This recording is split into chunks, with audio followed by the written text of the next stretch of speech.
Hello everyone, I am Sunny, your physics teacher. Welcome back to my YouTube channel rotational mechanics के आज के इस lecture में हमें कौन से न्यूमेरिकल्स को सोल्व करेंगे जब सरफेसेज रफ हो और ट्रांसलेटिंग बॉडीज का एक्सेलरेशन सेम ना हो। तो फर्स्ट न्यूमेरिकल में देखो क्या गिवन है। एक्सेलरेशन ड्यू टू ग्रेविटी की value near the surface of earth 10 metre per second square given है। और मान लो ये एक रफ टेबल है, ठीक है।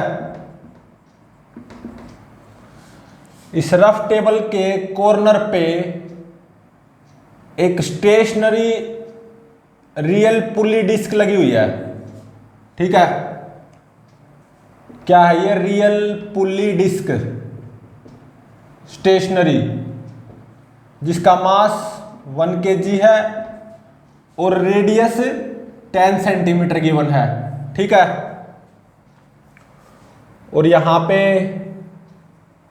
2 kg का block, coefficient of friction between 2 kg and this rough table 0.4 given है, ठीक है। और ये एक मासलेस स्ट्रिंग है, ठीक है।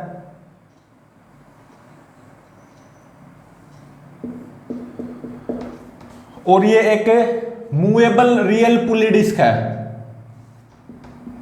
मूवेबल रियल पुली डिस्क, ठीक है, जिसका मास 2 kg है और रेडियस 10 सेंटीमीटर, ठीक है।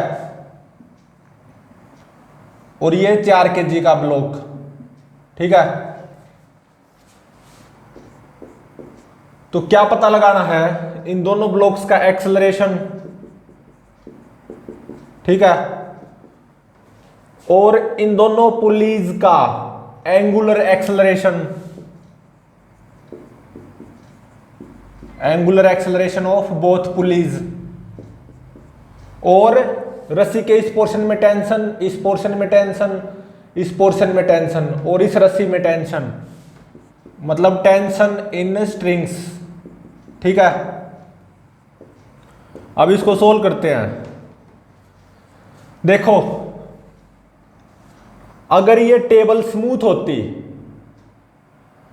तो सिस्टम कैसे एक्सेलरेट करता? ऐसे 4 kg ब्लॉक नीचे की तरफ जाता, 2 kg ब्लॉक राइट की तरफ एक्सेलरेट करता। अगर ये टेबल स्मूथ होती तो ऐसा ही तो होता, बिल्कुल, ठीक है। अब इस प्रेजेंट न्यूमेरिकल में आओ। अब ये टेबल रफ है, तो इस प्रेजेंट केस में अगर सिस्टम एक्सेलरेट करेगा तो इसी सेंस में करेगा जिस सेंस में विदाउट फ्रिक्शन करता। तो इस सेंस में एक्सेलरेट करवा दो। 2 kg का एक्सेलरेशन A1, ठीक है। और ये मूवेबल रियल पुली डिस्क नीचे की तरफ A2 एक्सेलरेशन से एक्सेलरेट करेगी, 4 kg भी नीचे की तरफ A2 से एक्सेलरेट करेगा, ठीक है। और ये रियल पुली डिस्क इस एक्सिस के about pure rotational motion perform करेगी α1 एंगुलर एक्सेलरेशन से। और ये रियल पुली डिस्क ऐसे ऐसे एंटी क्लॉकवाइज सेंस में घूमती हुई नीचे की तरफ आएगी इस एक्सिस के अबाउट। ये real pulley disc rotational motion perform करेगी α2 एंगुलर एक्सेलरेशन से, ठीक है। और मैंने इस सिस्टम को एक्सेलरेट करवा दिया ना इस प्रेजेंट केस में, तो इसका मतलब मैंने यहां पे काइनेटिक फ्रिक्शन ला दिया। तो अब देखो 2 kg पे mg 20 Newton, normal reaction by rough table 20 Newton, limiting और काइनेटिक फ्रिक्शन की वैल्यू 0.4 इंटू में 20, मतलब कितनी?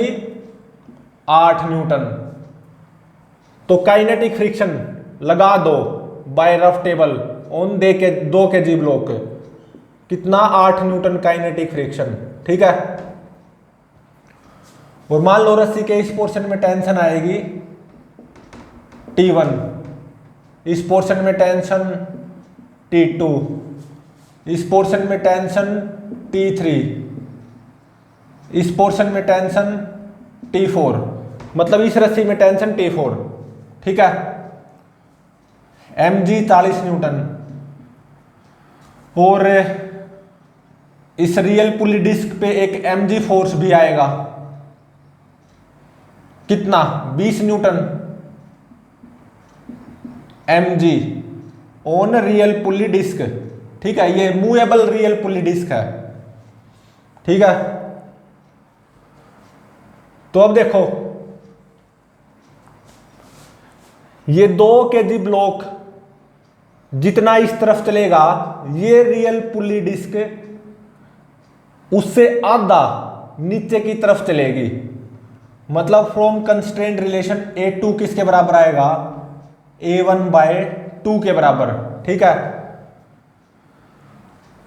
अब मुझे A1 और α1 में रिलेशन फाइंड आउट करना है। अब देखो ये रस्सी इस पुली पे से नहीं फिसलेगी, इनफैक्ट ये पुली इस एक्सिस के about pure rotational motion perform करेगी, मतलब ये पुली घूमेगी। तो इसका मतलब A1 0.1 α1 के बराबर होना चाहिए। वो कैसे, रस्सी का जो ये पॉइंट है जो कि इस पुली के सरफेस के कांटेक्ट में है, तो रस्सी के इस पॉइंट का एक्सेलरेशन A1 हो जाएगा, और पुली के सरफेस का जो पॉइंट होगा जो कि इस रस्सी के कांटेक्ट में होगा, उसका टेंजेंशियल एक्सेलरेशन कितना होगा, 0.1 α1, और ये रस्सी इस पुली पे से नहीं फिसलेगी, तो इसका मतलब A1 0.1 α1 के बराबर होगा, ठीक है। First equation. अब देखो A2 और α2 में रिलेशन फाइंड आउट करो। तो अब देखो ये रस्सी यहां पे छत पे बंधी हुई है, तो रस्सी के ये पॉइंट्स रेस्ट पे हैं, मतलब रस्सी के इस पोर्शन के पॉइंट्स का एक्सेलरेशन क्या होगा, 0, ठीक है, सही बात है। और अब देखो मान लो इस मूवेबल रियल पुली डिस्क के सेंटर ऑफ मास पे चींटी बनकर बैठ जाओ, ठीक है। तो ये जो पॉइंट है ना इस रियल पुली डिस्क के सरफेस का पॉइंट, जो कि इस रस्सी के इस पॉइंट के कांटेक्ट में है, ठीक है। ये पॉइंट कौन सा, इस रियल पुली डिस्क के सरफेस का पॉइंट, उसका acceleration with respect to this चीटी क्या आएगा, टेंजेंशियल एक्सेलरेशन ही तो आएगा, और वो कितना आएगा 0.1 इंटू में α2, सही है। और देखो ये पुल्ली, मतलब इस पुल्ली का सेंटर ऑफ मास नीचे की तरफ A2 एक्सेलरेशन से एक्सेलरेट करेगा, तो with respect to ground frame pulley के सरफेस के इस पॉइंट का एक्सेलरेशन क्या हो जाएगा, अब नीचे की तरफ A2 भी अप्लाई करना पड़ेगा, तो ये हो जाएगा। और देखो रस्सी के ये पॉइंट्स रेस्ट पे हैं, ठीक है, रस्सी के इन पॉइंट्स का एक्सेलरेशन 0 है, तो रस्सी का जो पॉइंट इस पुल्ली के सरफेस के कांटेक्ट में होगा, तो रस्सी के उस पॉइंट का एक्सेलरेशन 0 होगा बिल्कुल, और पुल्ली के सरफेस का वो पॉइंट जो कि रस्सी के इस पॉइंट के कांटेक्ट में है, उसका एक्सेलरेशन ये आया है, और ये रस्सी इस पुल्ली पे से नहीं फिसलेगी, ठीक है, इनफैक्ट ये पुल्ली रोटेट होगी। तो इसका मतलब है इस पुल्ली के सरफेस के इस पॉइंट का एक्सेलरेशन 0 होना चाहिए, तो इसका मतलब ये दोनों कैंसिल हो जाएंगे, तो इसका मतलब A2 ये किसके बराबर आएगा, 0.1 α2 के बराबर, ठीक है। और ये होगी मेरी सेकंड इक्वेशन। तो अब देखो इस 2 kg ब्लॉक पे newton second law of motion apply कर दो।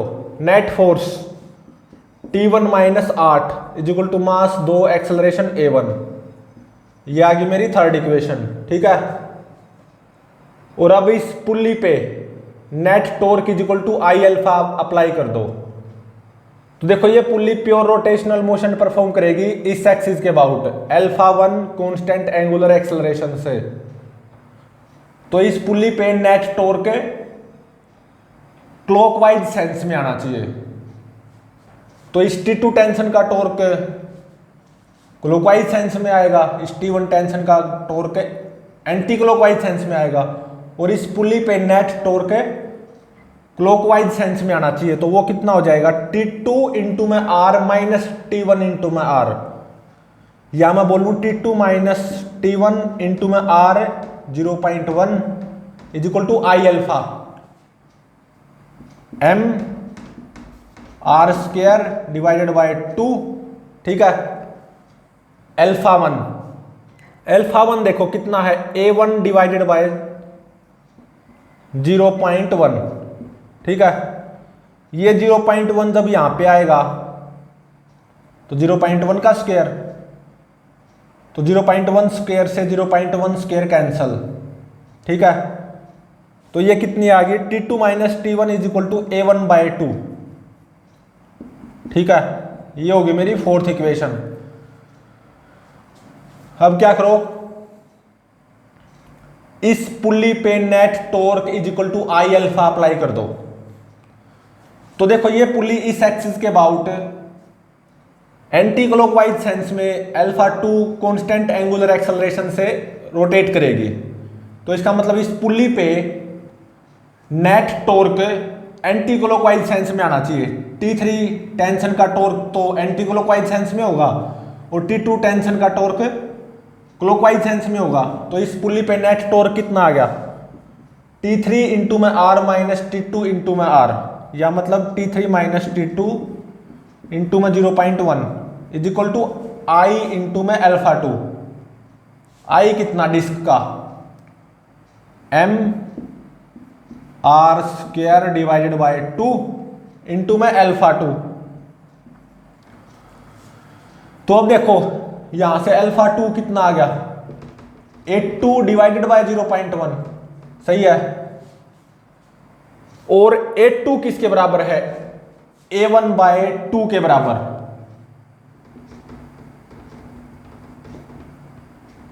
तो अल्फा 2 किसके बराबर आ गया, A1 divided by 2 divided by 0.1। तो यहां पे अल्फा 2 की वो वैल्यू पुट कर दो, A1 divided by 2 divided by 0.1।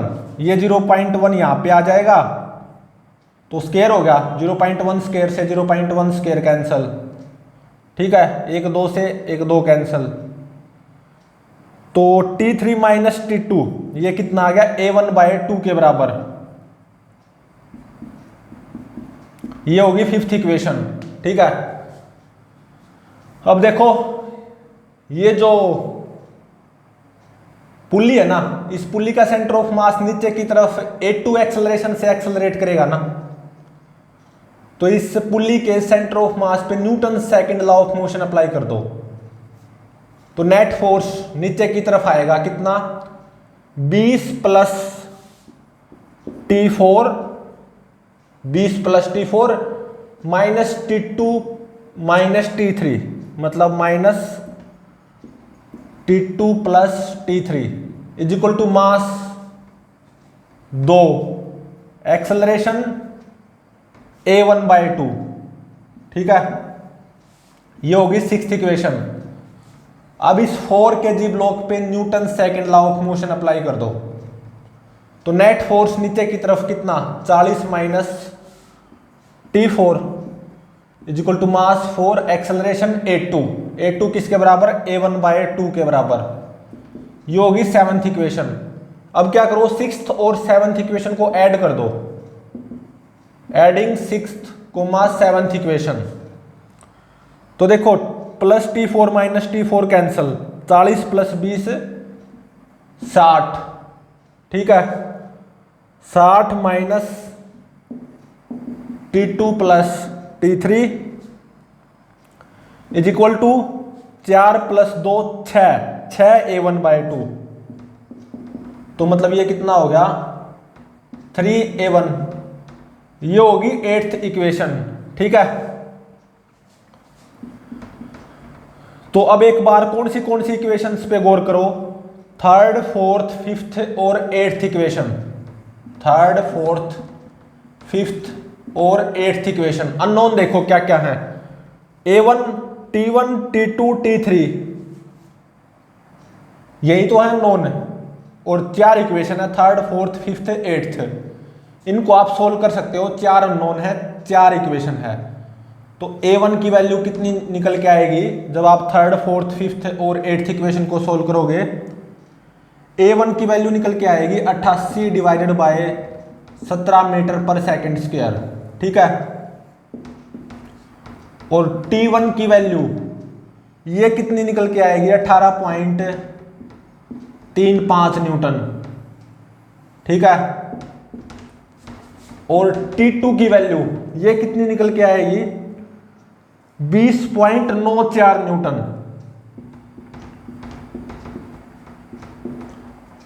और T3 की वैल्यू ये कितनी निकल के आएगी? 23.52 न्यूटन, ठीक है। और A1 निकल गया, T1 T2 T3। अब इस रस्सी में टेंशन T4, वो कैसे पता लगाएं? इस 7th इक्वेशन से देखो, A1 तो निकल गया 88 डिवाइडेड बाय 17, A1 की ये वैल्यू 88 डिवाइडेड बाय 17 इस 7th इक्वेशन में पुट कर देना तो T4 निकल आएगा, ठीक है।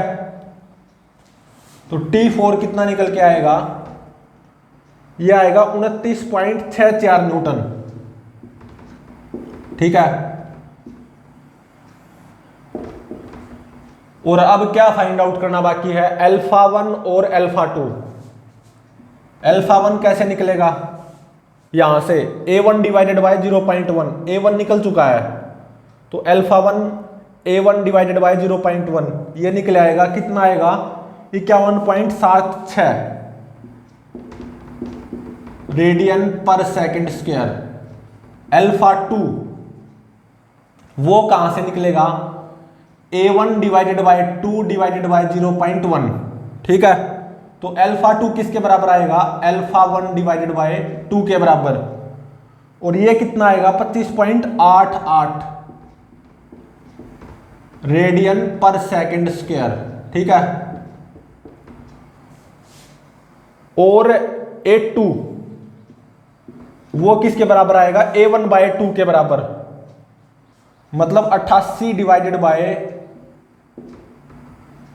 34 के बराबर, या 88 डिवाइडेड बाय 2 डिवाइडेड बाय 17, तो ये आएगा 44 डिवाइडेड बाय 17 के बराबर, ठीक है, मीटर पर सेकंड स्क्वायर। तो अब देखो A1 ये पॉजिटिव आया, A1 पॉजिटिव आया ना, तो इसका मतलब है यहां पे स्लिपिंग पक्का होगी। 2 kg ब्लॉक इस डायरेक्शन में 88 bye 17 metre per second square से एक्सेलरेट करेगा। रस्सी के इस पोर्शन में टेंशन T1 18.35 न्यूटन आएगी, रस्सी के इस पोर्शन में टेंशन T2 20.94 न्यूटन आएगी, रस्सी के इस पोर्शन में टेंशन T3 23.52 न्यूटन आएगी, इस रस्सी में टेंशन T4 वो 29.64 न्यूटन आएगी। और ये पुल्ली इस एक्सिस के अबाउट क्लॉकवाइज सेंस में प्योर रोटेशनल मोशन परफॉर्म करेगी अल्फा 1 एंगुलर एक्सेलरेशन से, मतलब 51.76 रेडियन पर second square constant angular acceleration से, ठीक है। ये 4 kg ब्लॉक नीचे की तरफ एक्सेलरेट होगा 44 divided by 17 metre per second square constant acceleration से, ठीक है। इस रियल पुली डिस्क का सेंटर ऑफ मास नीचे की तरफ एक्सेलरेट करेगा 44 bye 17 metre per second square acceleration से। और ये पुली इस एक्सिस के अबाउट एंटी क्लॉकवाइज सेंस में रोटेशनल मोशन भी परफॉर्म करेगी 25.88 रेडियन पर second square constant angular acceleration से। मतलब ये मूवेबल रियल पुली डिस्क नीचे तो आएगी और ऐसे घूमती हुई आएगी नीचे की तरफ, ठीक है।